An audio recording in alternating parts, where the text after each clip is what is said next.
Bonsoir, bienvenue au 7 Info, l'essentiel de l'actualité de la semaine, des invités pour parler de francs CFA, d'une affaire immobilière. C'est parti pour le 7 Info donc.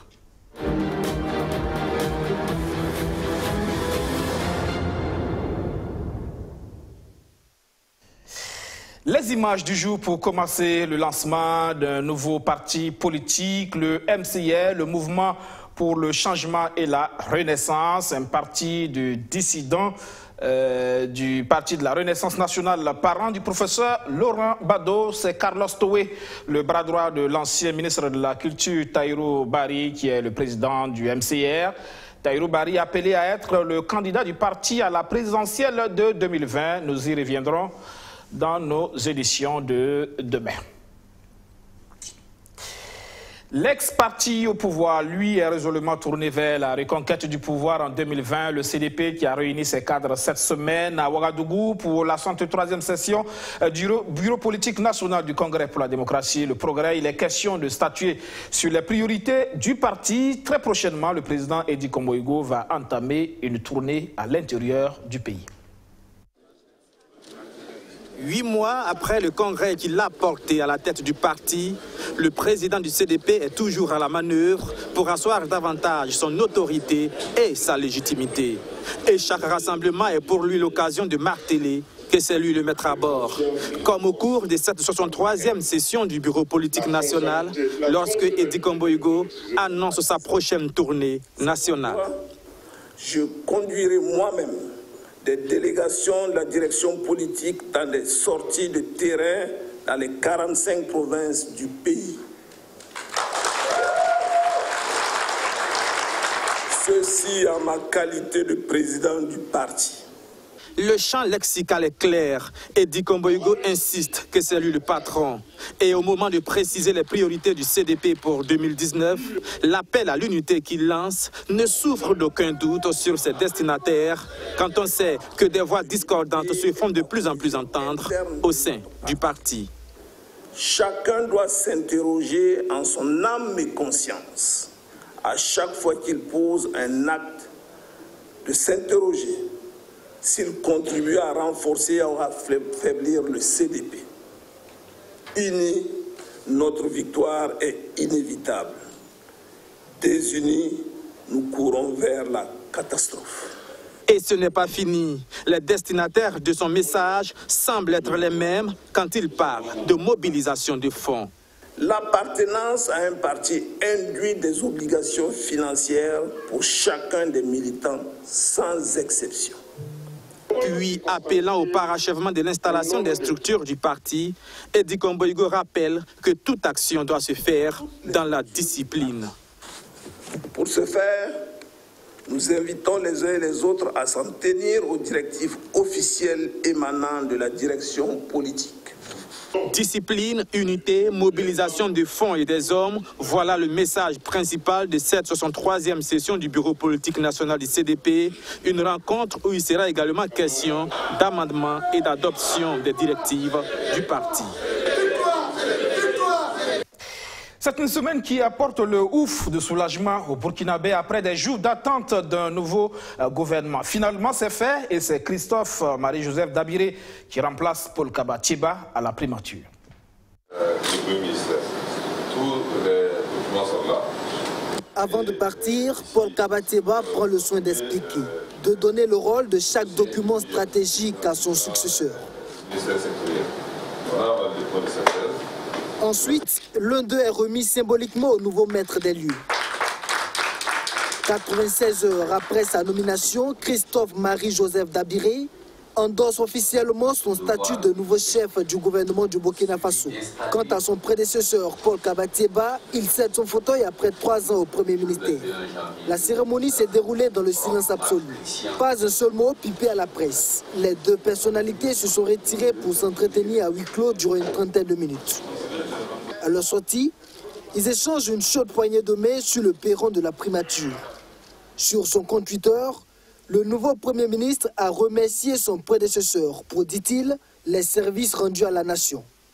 Quant à lui, il compte s'atteler sans plus tarder à sa nouvelle mission. L'ère Paul Kabatieba s'est terminée. S'ouvre celle de Christophe Marie-Joseph Dabiré qui aura 2 ans pour réussir là où son devancier a échoué. Après la cérémonie, il a eu sa première séance de travail avec ses proches collaborateurs.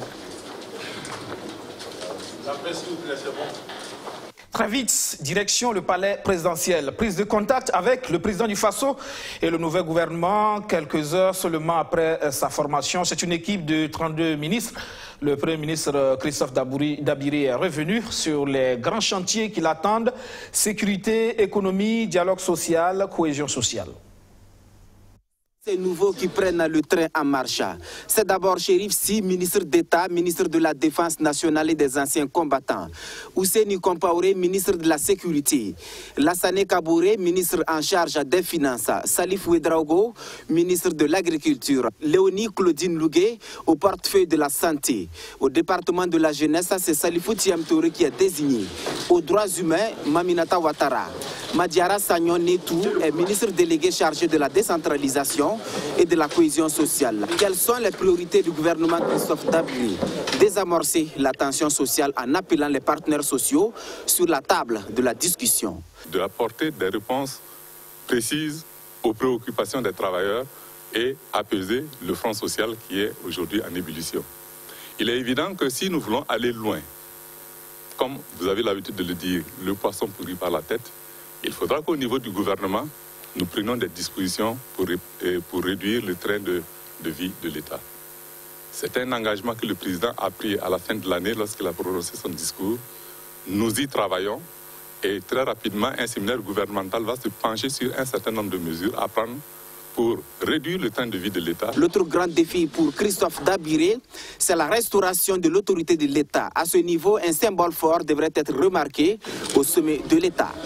On a l'habitude de dire restauration de l'autorité de l'État, développement de l'incivisme. Nous allons prendre des mesures, vous avez l'habitude de dire des mesures fortes, pour que cette question ne continue pas de traumatiser notre peuple. Le respect des textes que nous avons nous-mêmes édictés, c'est-à-dire les lois et les règlements que nous avons édictés, ne connaissent pas souvent d'application parce que les gens ne les connaissent pas, les populations ne les connaissent pas, ou quand bien même les populations les connaissent, elles les négligent et elles les mettent de côté pour faire pratiquement ce qu'elles veulent. Nous allons travailler à créer les conditions de cette prise de conscience-là. Au niveau de la jeunesse, au niveau de l'ensemble de la population, au niveau des femmes, au niveau des hommes, nous allons travailler à créer cette prise de conscience par un certain nombre de mesures que nous allons décider au niveau des séminaires gouvernementaux que nous allons organiser. Ces séminaires gouvernementaux, ça touche à la restauration de l'autorité de l'État, ça touche à la réduction du train de vie de l'État pour que nous puissions dégager le maximum de ressources possibles pour investir pour le développement. Et je crois... La réconciliation nationale constitue une autre priorité du nouveau gouvernement. Pour ce faire, la justice doit accélérer avec les dossiers afin d'amorcer le processus. À la fin de son premier mandat, que cette question soit résolue, car tout ce qui se passe aujourd'hui au niveau de la justice doit être accéléré dans le sens de rétablir la vérité sur un certain nombre de questions, de rétablir au niveau du pays la mise en œuvre des actions qui devraient permettre d'apaiser les cœurs et de faire en sorte que nous puissions, au niveau politique, nous retrouver autour d'une table pour réaliser cette réconciliation nationale. La sécurité se trouve également être un défi pour le nouveau gouvernement. Le ministère en charge de la décentralisation a été érigé en ministère d'État afin de comporter un ministère délégué en charge de la cohésion sociale. Le gouvernement qui devra très vite s'attaquer à la crise de l'éducation. Pendant que les ministres prenaient contact avec le président du Faso, les élèves, eux, étaient dans les rues pour réclamer des évaluations. Venus des différents lycées et collèges de la ville de Ouagadougou, par groupe de centaines, ils ont convergé vers le ministère de l'Éducation nationale et de l'alphabétisation avec un slogan unique.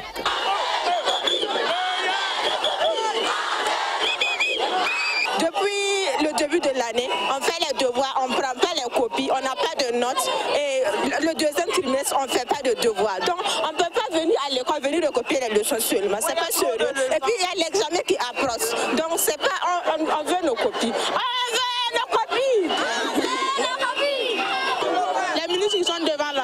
n'a qu'à nous donner on n'a qu'à faire qu'on gagne nos bulletins et puis qu'on fait nos devoirs. Rassemblés en milliers devant le ministère du tutelle, ils ont exigé à être écoutés avant de quitter les lieux. Ils seront reçus par le secrétaire général du ministère, à qui ils ont adressé leur requête à l'endroit du futur gouvernement. À partir d'ici, interpeller le Premier ministre qui a été nommé, que nous ne sommes pas prêts à recevoir quelqu'un qui viendra dire qu'il vient d'arriver, qui viendra dire qu'il est nouveau, qui ne connaît pas la crise qui est au niveau du système éducatif. Que nous voulons un ministre que lorsqu'il va arriver, que les problèmes, que les évaluations puissent le prendre dans les différents établissements de la ville du Burkina. L'association des élèves du secondaire de Ouagadougou AISO a également exprimé son mécontentement à l'endroit des responsables de leur établissement qui, selon elle, ont tenté de briser la manifestation du jour.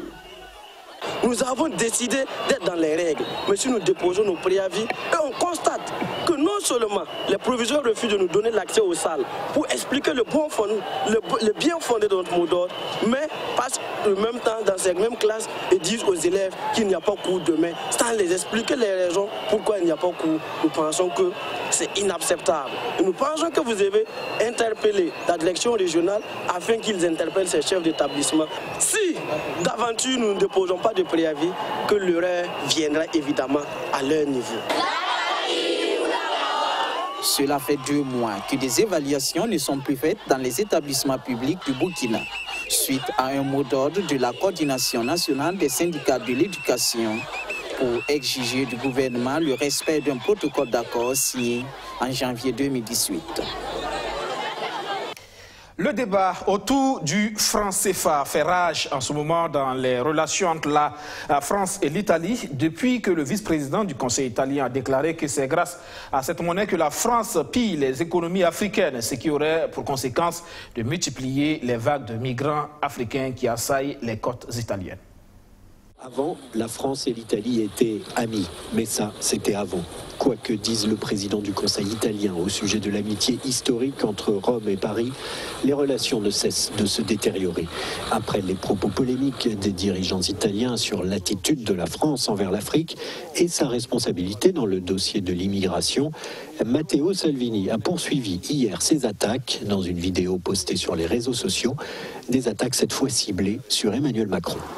Il nous donne des leçons de générosité, de bonté, d'hospitalité, de solidarité. Puis il rejette des milliers de migrants à la frontière italienne, à Ventimiglia et dans le Piémont. J'espère que les Français seront bientôt en mesure de se débarrasser d'un très mauvais président. Luigi Di Maio, le vice-président du Conseil italien, accuse de son côté la France d'appauvrir l'Afrique et favoriser l'immigration. Si la France n'avait pas les colonies africaines, parce que c'est bien comme ça qu'il faut les appeler, elle serait la 15e force économique mondiale. Au lieu de cela, elle est parmi les premières, grâce à ses combines en Afrique. Parmi ces combines dont parle le numéro 2 italien, le fait que la France imprime la monnaie, les francs CFA, de 14 pays africains, de quoi les appauvrir et favoriser l'immigration selon lui. Hier, l'ambassadrice italienne a été convoquée au ministère français des Affaires étrangères. Les relations entre Paris et Rome se sont rafraîchies quand cet été, quelques semaines après l'arrivée au pouvoir de l'extrême droite en Italie, les ports italiens ont été fermés aux migrants, suscitant les critiques françaises. L'attitude du gouvernement italien est à vomir, avait même déclaré Gabriel Attal, le porte-parole de La République En Marche. Des dirigeants italiens ont aussi prétendu que la France, afin de préserver ses intérêts pétroliers, n'avait pas intérêt à stabiliser la situation en Libye. Mais nous continuerons à travailler avec les institutions du gouvernement français, les institutions européennes et les autres pays pour trouver des solutions partagées, a dit Giuseppe Conte, tentant d'apaiser l'incendie. Le franc CFA, on en parle avec notre premier invité, l'analyste politique Lionel Bilgo. Bonsoir. Bonsoir Robin. C'est là donc Rome et Paris divisés à cause de l'Afrique, à cause du franc CFA.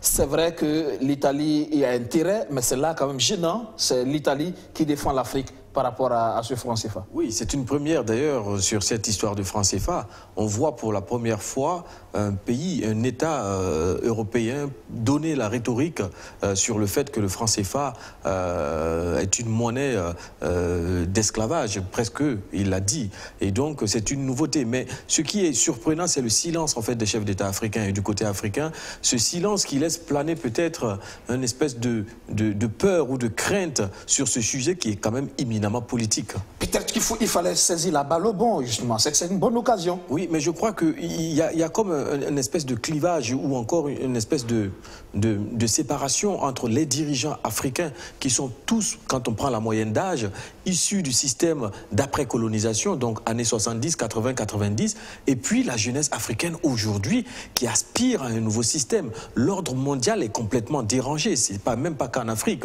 Vous voyez des sociétés qui veulent un nouveau système de vie humaine quelque part, et donc il faut à un moment donné que ces chefs d'État africains entendent les populations et les peuples africains, et surtout qu'ils ne traitent pas cette question du franc CFA du revers de la main comme si c'était une simple question, une simple plainte, une rhétorique à l'ancienne de certaines populations ou certaines couches de population, mais il faut qu'ils traitent cette question comme une question aussi de souveraineté. Des chefs d'État qui ont peut-être peur de représailles justement sur la question, parce que comme il a expliqué justement l'enjeu du franc CFA pour l'économie française, c'est peut-être la peur de perdre effectivement le pouvoir pour ces chefs d'État-là. Oui, mais je pense que nous sommes dans une nouvelle ère.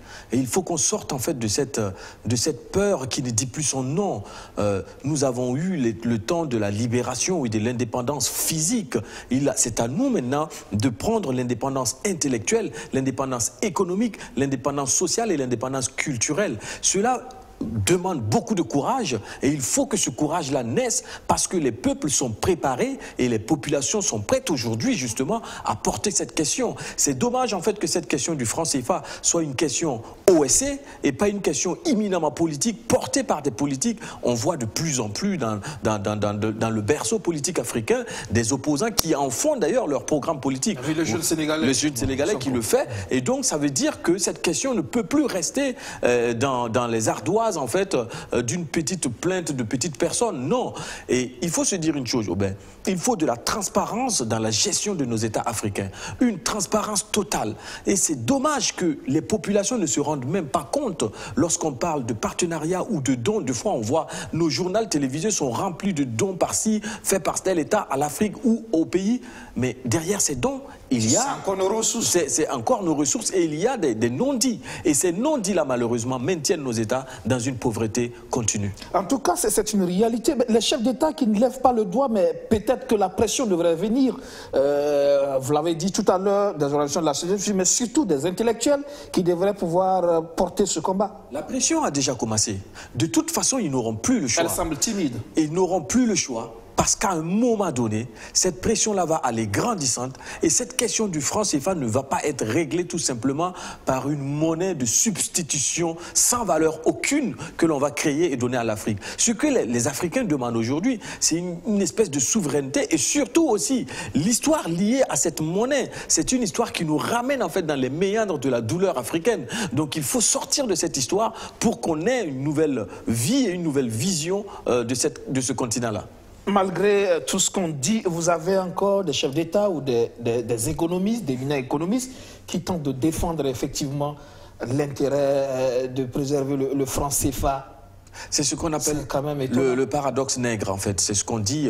Vous voyez des gens qui sont dans une impasse, et malgré que ceux-mêmes qui les mettent dans cet espace reconnaissent, parce qu'on a quand même des éminents intellectuels en Europe qui disent clairement que ce franc CFA est non adapté au continent africain. Vous voyez des chefs d'État qui disent que non, c'est toujours adapté au continent africain. Mais il commence à être de la minorité. Et donc, du coup, la pression de la masse va finir par prendre le dessus, et à un moment donné, il va falloir régler cette question-là définitivement. Vous prenez un entrepreneur burkinabé qui monte une entreprise dans cet environnement, dans cet écosystème burkinabé, et qui tient l'entreprise pendant 5 ans.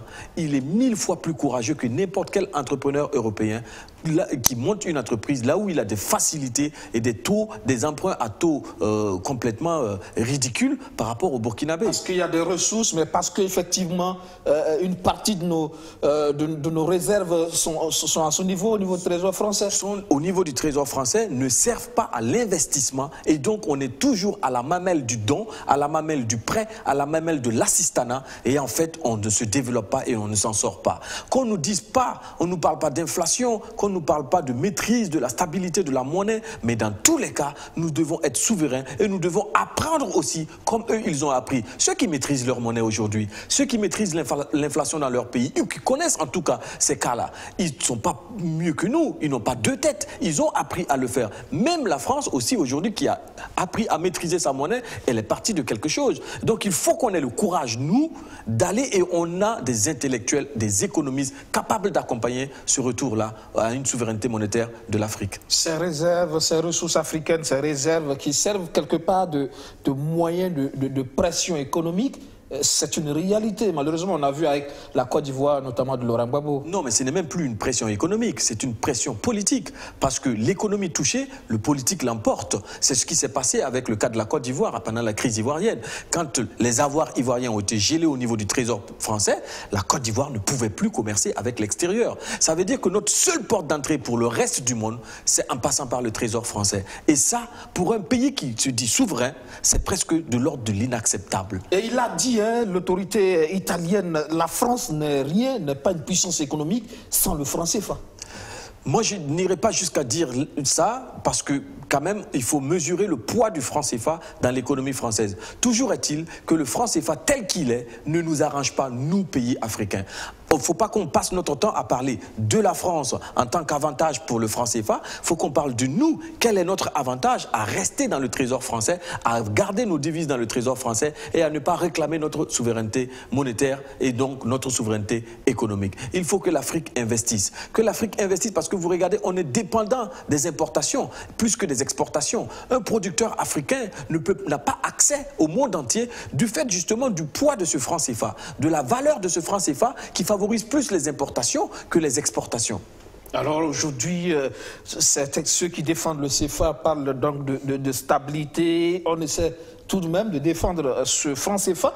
Toujours est-il que de plus en plus l'opinion africaine commence à comprendre l'intérêt effectivement de s'en défaire, mais qu'il faut organiser la lutte pour mettre la pression sur ces chefs d'État. Et la lutte commence à s'organiser. Moi, je suis content de voir que dans le berceau politique, justement, la parole commence à se libérer. Vous avez vu Koulibaly, ancien ministre ivoirien, qui est président de l'Assemblée nationale, qui est justement dans ce sens de dire que le franc CFA, il faut l'arrêter. Il y a l'opposant sénégalais qui aujourd'hui l'inscrit dans son programme politique et de plus en plus, la société civile aussi qui porte de la voix. Donc ça veut dire que le combat est engagé et le combat va continuer. Merci Lionel. Merci. La suite de cette info, la Côte d'Ivoire justement. Je vous donnerai ma réponse l'an prochain.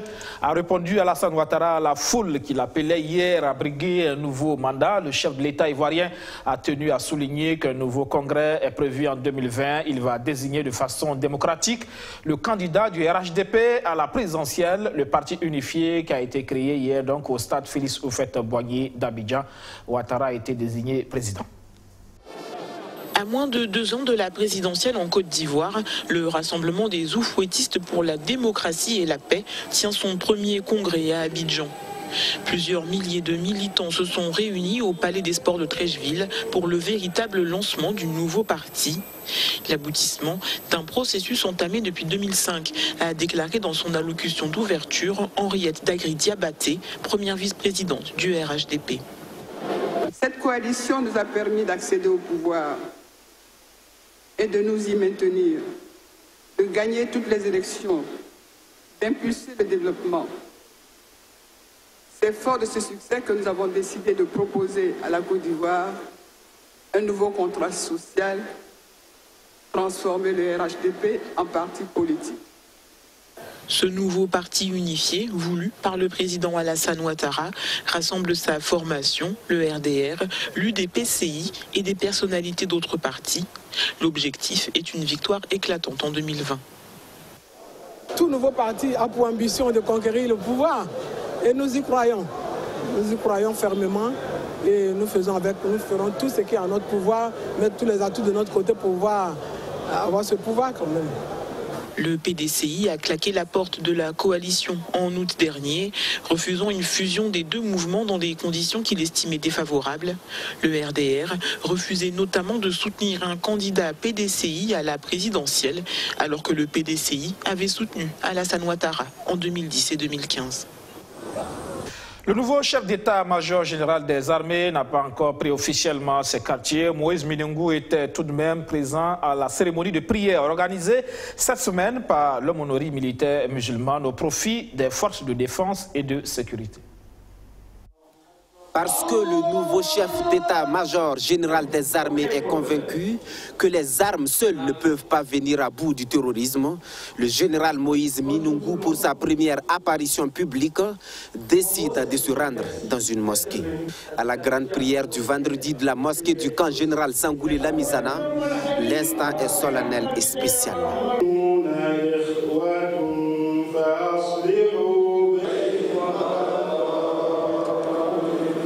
Alors que la mosquée se vide habituellement après la prière, ce 25 janvier, tous sont restés. L'heure est à des invocations collectives pour sauver la nation. C'est cette dimension spirituelle qui explique la présence du chef d'état-major général des armées.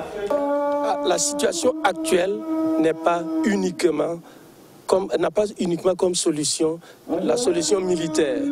Il y a une dimension spirituelle qu'il faut prendre en compte, puisque ceux d'en face utilisent la religion pour pouvoir avoir des adeptes.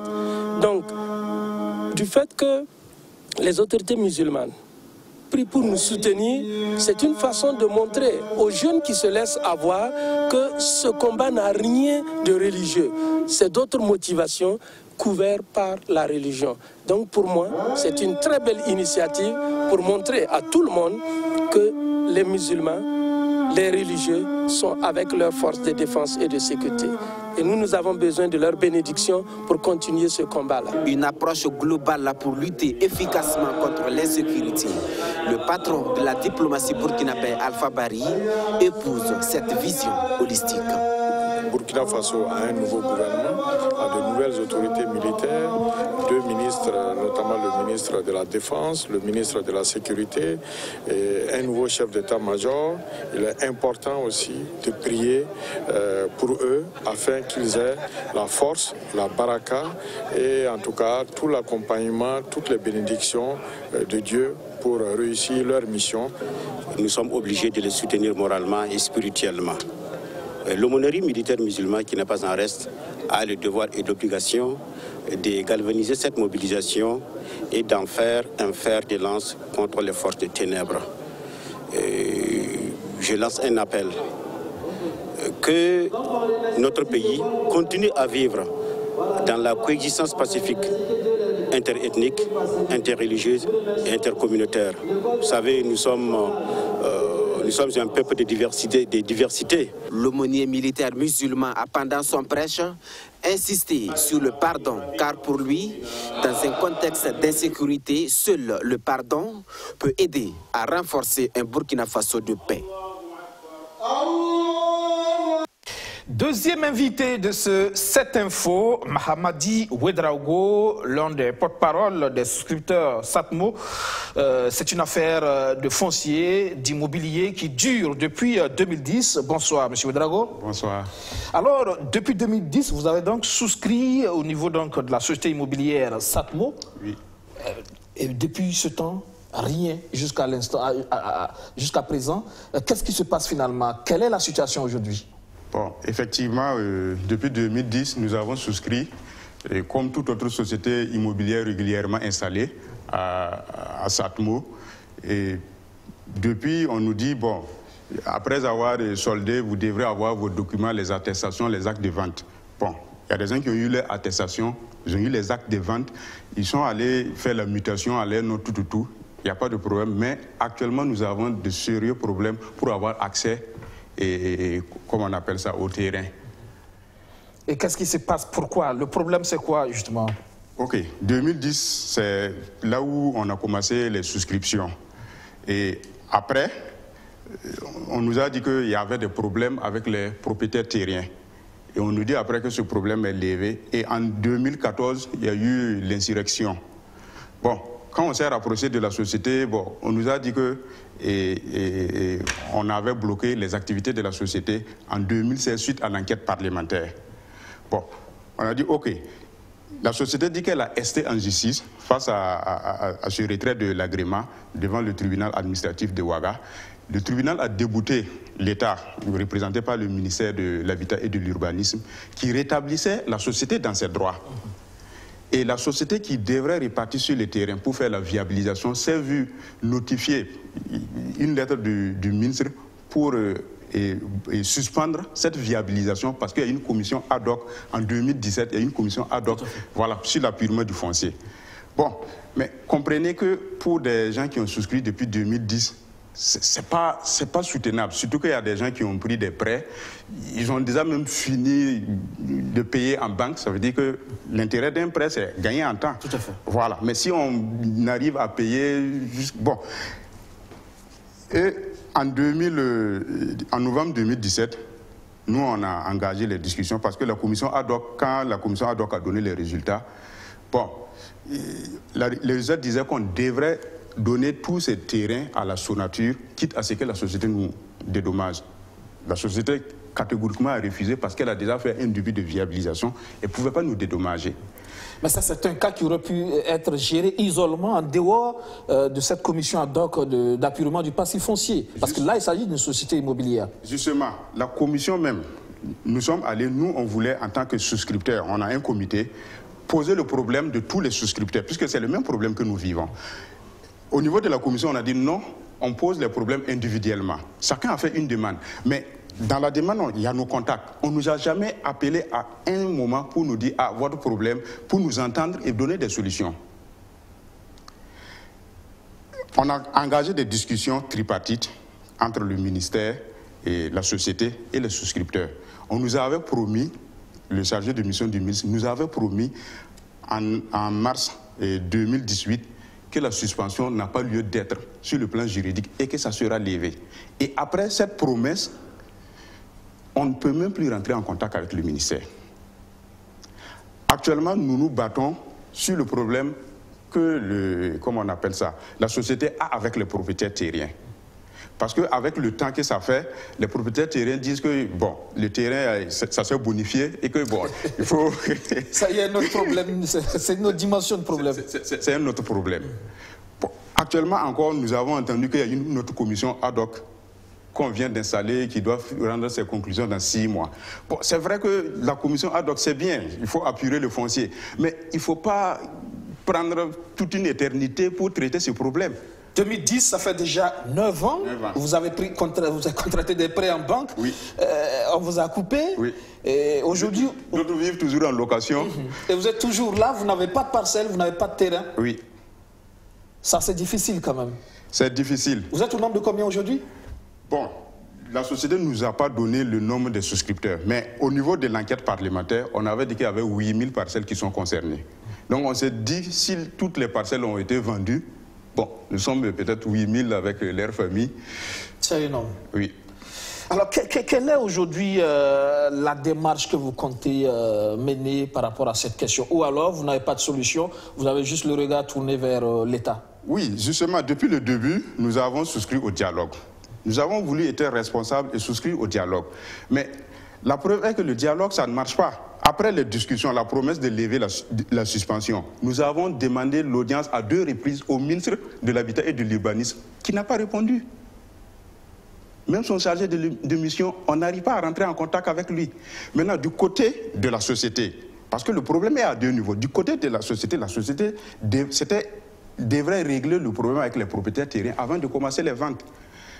Je veux dire, au-delà même de notre cas, ça veut dire que l'autorité de tutelle, qui est le ministère de l'Habitat et de l'Urbanisme, devrait se pencher sur la promotion immobilière. Parce que c'est facile, quelqu'un pourrait, j'espère que vous n'avez pas souscrit, quelqu'un pourrait venir vous dire, ah voilà, moi j'ai ma société, il peut vous montrer un terrain, vous payez, et après, bon, peut-être qu'il n'a même pas fini de régler le problème avec les propriétaires terriens. Et ça, c'est un autre problème. Et ça, c'est un autre problème.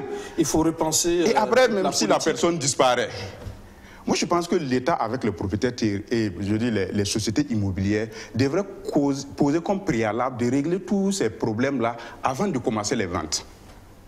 Au-delà de notre problème, c'est un problème qui peut se répéter. J'ai dit de façon générale pour l'ensemble des sociétés immobilières. Justement. Ça reste un gros problème, hein, les négociations avec les propriétaires terriens. Oui. Il faut que l'État assainisse justement.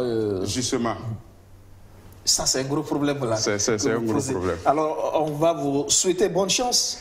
Ah, espérons. On espère que... Dernièrement, nous avons eu une rencontre avec les premiers dirigeants de la société qui nous promettent qu'en avril, tout sera réglé. Bon, j'espère qu'avril, nous serons en possession de nos terrains. D'accord. Merci. Merci, M. Ouedraogo, d'être passé dans le 7 Info ce soir. Merci. Vous restez avec nous. La suite donc de ce 7 Info, la liste des films retenus pour la 26e édition du FESPACO, l'édition cinquantenaire, une liste dévoilée cette semaine. 165 films au total seront en compétition du 23 février au 2 mars prochain. Le Burkina Faso est représenté avec 22 films. Plus de 1000 films enregistrés par le comité de sélection du FESPACO avant même la date de clôture de réception. Un record depuis que se tient au Burkina Faso l'un des plus prestigieux festivals du cinéma du continent africain. Mieux, la tendance est à l'amélioration de la production des films. Nous avons constaté que la majorité des films qui nous ont été soumis sont des films de qualité. 165 films de qualité répartis dans cette catégorie sont donc retenus en compétition officielle. On enregistre 3 nouvelles sections. Les films africains et de la diaspora, tous genres confondus, seront à l'honneur pendant 7 jours à Ouagadougou. Donc 165 films répartis donc, dans cette catégorie qui couvre les domaines de la fiction, du documentaire, de la série, des films des écoles et du cinéma d'animation. Les 165 films que nous avons retenus, c'est énorme. Donc nous allons faire en sorte que ces films soient vus dans les meilleures conditions possibles. Et pour cela, nous avons identifié 9 salles de cinéma, pratiquement toutes les salles de cinéma dans la ville de Ouagadougou qui sont plus ou moins fonctionnelles. Donc, le Burkina Faso, pays organisateur bien représenté avec 22 films en compétition officielle, une victoire d'étape pour les professionnels du cinéma.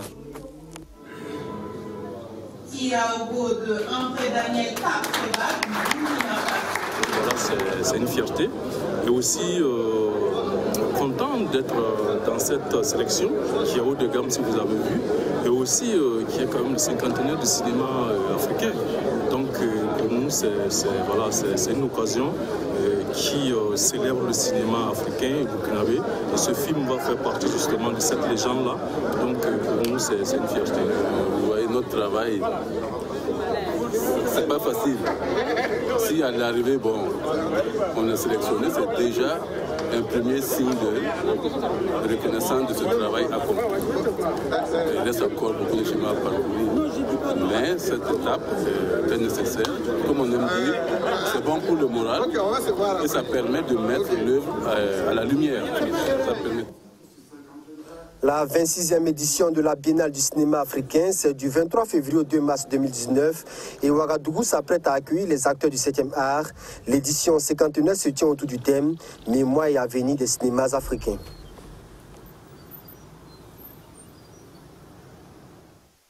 Et nous restons dans la culture avec notre troisième invité, Alexis Yameogo, alias Clément Zongo, Grand Prix national de la littérature à la Semaine nationale de la culture, auteur donc du livre, du roman « Moi, le fils de la folle ». Clément Zongo, qui a été en juillet 2005 premier prix du concours de poésie à l'université de Ouagadougou. 2011, premier prix en poésie et deuxième prix en production journalistique au concours de créativité sur les droits humains à la SNC 2014. C'est lui qui a remporté le premier prix en poésie avec son œuvre Juste un coup de plume. En 2015, lauréat du concours littéraire en écriture de nouvelles de la Foire internationale du livre de Ouagadougou Philo, SNC 2016, il revient 5e prix en poésie pour adultes avec son œuvre Les larmes de la terre, 6e prix en roman avec son œuvre La révolte des Bali-Bali. SNC 2018, premier prix en roman avec son œuvre donc Moi, le fils de la folle, et 3e prix en poésie avec son recueil de 20 poèmes pour adultes intitulé Osons aimer. Novembre 2018, premier prix au concours de rédaction d'articles sur l'amitié Chine-Burkina. Bonsoir Alexis. Bonsoir Aubin Guébré. Merci de répondre à notre invitation. C'est à vous le merci. Merci de me recevoir sur votre plateau. Nom de plume, Clément Zongo. Nom de plume, Clément Zongo, à l'état civil, Alexis Yamoego. Pourquoi ce choix? Ce choix, parce que c'est un choix qui a un sens profond d'abord pour moi. Quand vous décryptez Clément Zongo, vous vous rendrez compte que Clément, c'est le prénom de papa et Zongo, c'est le nom de famille de maman. Donc cette symbiose, le croisement de ces deux noms, en tout cas, c'est ce que j'ai choisi comme nom de plume. Comme nom de plume, l'écriture pour vous, c'est quelque chose d'assez essentiel et qui a commencé très longtemps. Vous êtes journaliste, chroniqueur, bon, c'est logique, hein? Oui, l'écriture, c'est vraiment une passion, d'autant plus que moi j'ai abordé une série littéraire, une série A. Et avant, il faut dire qu'après le BPC, moi j'ai été orienté en C, mais connaissant mes potentialités en littérature, j'ai préféré basculer en seconde A. Et donc l'écriture a commencé dès cette période-là jusqu'à nos jours. Je continue d'écrire et quand j'écris, j'ai l'impression que je ne travaille pas. Au contraire, je me divertis. Diverti, mais en apportant quelque chose à la société, justement, à travers cette écriture. C'est une plume utile, hein? Utile. Tout à fait, c'est une plume utile dans ce sens qu'au-delà de ce roman, vous allez voir que je fais des chroniques dans le journal Sidoya tous les vendredis. Je fais des chroniques radio à Pulsar tous les lundis et vendredis. Et le contenu de mes chroniques, c'est vraiment des chroniques société. Des chroniques société qui interpellent, qui attirent l'attention, en tout cas de l'opinion nationale, sur les méfaits, sur les tares de notre société contemporaine. Et une façon pour moi de contribuer à travers la plume pour changer un peu le monde autour de moi. Voilà ce qui m'a amené d'ailleurs à écrire Moa, parce que Moa, c'est aussi en réalité l'autre face de la réalité, l'autre face de notre société que nous côtoyons tous les jours. Changer le monde, c'est justement l'humain qui s'exprime là, l'humanisme qui... C'est l'humanisme qui s'exprime, et d'ailleurs à travers ce roman, j'interpelle et j'appelle les êtres humains, j'appelle plutôt les hommes à être des êtres humains, parce que c'est ce qui nous manque comme qualité. Il faut que nous soyons plus généreux envers ceux qui n'ont pas les moyens, ceux qui ne sont pas forts, parce que pour moi, la mission du plus fort, c'est de secourir le plus faible. La mission de celui qui a les moyens, c'est d'aller vers celui qui est dans le dénuement. Mais aujourd'hui, malheureusement, vous constatez que lorsque ces gueux sont au feu tricolore et qu'ils s'agrippent aux vitres, on préfère faire monter la vitre. On préfère les éconduire d'une certaine manière. Parfois, on les chasse sans vraiment ménagement. Et c'est ce que j'essaie de dénoncer. Moi, le fils de la foi, c'est justement ça, hein, cette interpellation pour ces êtres humains. Ce sont des êtres humains que nous rencontrons au quotidien dans la rue. Tout à fait, dans la rue. Et je ne dirais pas dans la rue vaguement, parce que pour l'histoire, vous savez, c'était en 2016, en juin, je passais au marché de 4 Yard de Ouagadougou et j'ai assisté à un attroupement de femmes. Et quand je me suis approché, je me suis rendu compte, Aubin, que c'est un enfant de 2 à 3 ans qui était en train de passer de main à main entre les femmes. Et j'ai cherché à comprendre, je me suis rendu compte qu'en fait, sa mère n'était qu'une malade mentale. Je n'ose pas dire folle, parce que même Moa, à l'âge de 5 ans dans le roman, refuse qu'on traite sa mère de folle, parce qu'il s'est rendu compte que le mot folle était péjoratif, le mot folle était même une insulte. Donc il est prêt à serrer les poings pour en découdre. Et pour moi, c'est vraiment une interpellation. Quand je suis rentré, je n'ai pas pu me retenir.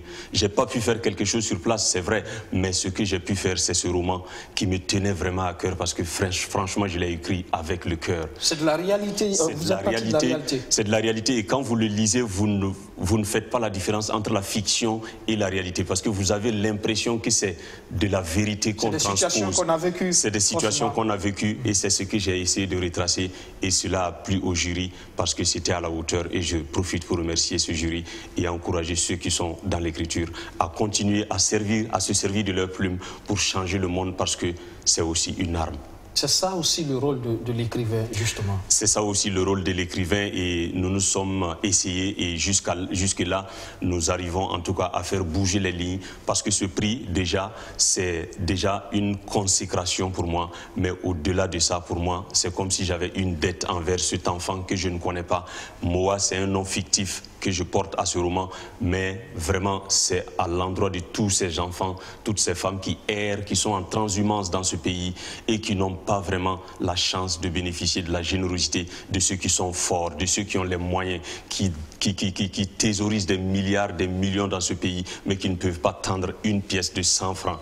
Qui ne peuvent pas tendre une pièce de 100 francs à une mendiante ou à un mendiant. C'est vraiment déplorable. L'humanité est en décrépitude. Il faut que nous fassions quelque chose pour nous ressaisir et être enfin des êtres humains. C'est vrai qu'en parcourant les lignes de ce roman, ce qui frappe aussi, c'est cette capacité que vous avez, cette capacité de plume à créer les émotions, à intéresser les gens à ce sujet. C'est aussi cela.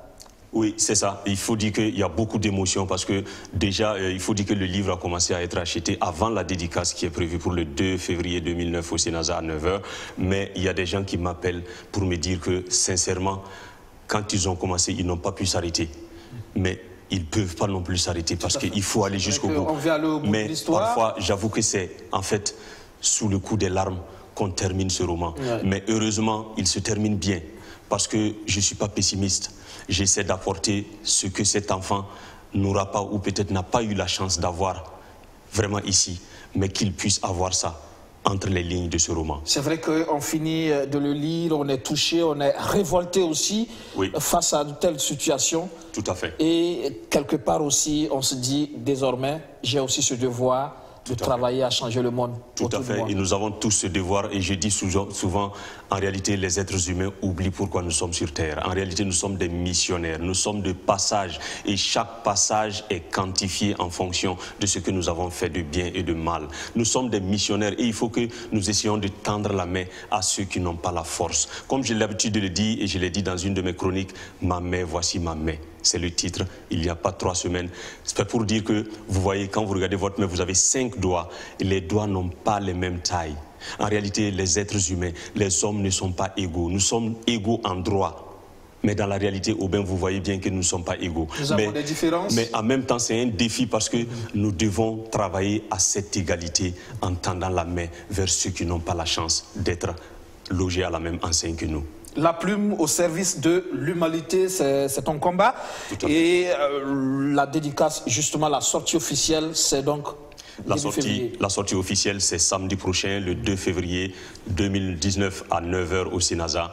Et je saisis l'opportunité pour inviter tous mes lecteurs à Sidoaya, que ce soit au Faso ou dans la sous-région, tous les auditeurs de Clément Zongo sur Radio Pulsar, je ne fais pas de la publicité, à bien vouloir faire le déplacement. Même si vous n'avez pas 5 000 francs pour vous posséder, pour avoir ce roman, venez m'encourager, venez pour qu'on puisse faire connaissance, parce que je reçois beaucoup de mails, je reçois beaucoup d'SMS, d'appels, d'inconnus, de gentils inconnus, et je vous en remercie beaucoup. Merci beaucoup à travers ces antennes pour tout ce que vous faites pour moi, parce que en réalité, c'est ce qui me donne plus de plumes à mes ailes pour voler encore plus haut. En tout cas, c'est une recommandation spéciale, hein, comme il l'a dit.